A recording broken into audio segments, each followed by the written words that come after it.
এবার যাচ্ছি বরগুনায়, জানবো সেখানকার নির্বাচনের আরও খবরাখবর। সরাসরি যুক্ত হচ্ছেন বরগুনা থেকে প্রতিনিধি জয়দেব রায়। জয়দেব, নির্বাচনের অনানুষ্ঠানিক প্রচার প্রচারণা ও মনোনয়ন যাচাই বাছাই সংক্রান্ত কি তথ্য আছে আপনার কাছে? রক্তিম, আপনাকে ধন্যবাদ। বরগুনা জেলায় মোট দুটি আসন রয়েছে। এই দুটি সংসদীয় আসনে মোট 18 জন প্রার্থী তাদের মনোনয়ন পত্র দাখিল করেছিলেন। আজকে যাচাই বাছাইয়ে মোট এই দুটি আসন থেকে 5 জন প্রার্থীর মনোনয়নপত্র বাতিল হয়েছে। এর ভিতরে বরগুনা সদর, আমতলী এবং তালতলী, এই তিনটি উপজেলা নিয়ে বরগুনা এক আসন। এই এক আসনে মোট 6 জন প্রার্থী তাদের মনোনয়নপত্র দাখিল করেছেন। এখানে স্বতন্ত্র একজন প্রার্থী মশিউর রহমান, তার প্রার্থিতা পত্র বাতিল হয়েছেন। জেলা রিটার্নিং কর্মকর্তা জানিয়েছেন মূলত সে ঋণের তথ্য গোপন করেছিল বিধায় তার এই মনোনয়নপত্র বাতিল হয়েছে।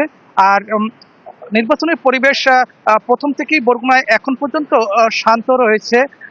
তফসিল ঘোষণার পর থেকে বিভিন্ন দল তাদের প্রচার প্রচারণা চালিয়ে যাচ্ছে।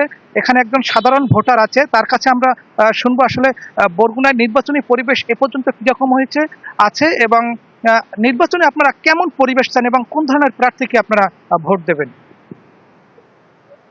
নির্বাচনে ভোট হলো মানুষের একটি গণতান্ত্রিক অধিকার। বিগত দিনে মানুষ এই গণতান্ত্রিক অধিকার সঠিকভাবে প্রয়োগ করতে পারেনি। এবারের নির্বাচনের জন্য আমরা প্রথমেই যেটা চাইব সেটা হলো লেভেল প্লেয়িং ফিল্ড।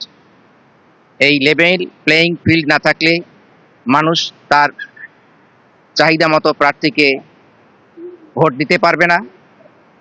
এছাড়াও আরও রয়েছে হুন্ডা, গুন্ডা, কালো টাকা, পেশিমুক্ত নির্বাচন এবং ধর্মের প্রভাবমুক্ত একটি নির্বাচন আমরা কামনা করি। ধন্যবাদ আপনাকে। বরগুনা এই যে এক আসন, এই এক আসনে মূলত এখন পর্যন্ত নির্বাচনী পরিবেশ অনেকটা শান্ত রয়েছে এবং সাধারণ ভোটাররা মনে করছে এই শান্ত পরিবেশেই তারা তাদের ভোটাধিকার প্রয়োগ করতে পারবে। এই ছিল বরগুনার সর্বশেষ তথ্য। জি, অজস্র ধন্যবাদ। জয়দেব রায় যুক্ত হয়েছিলেন বরগুনা থেকে।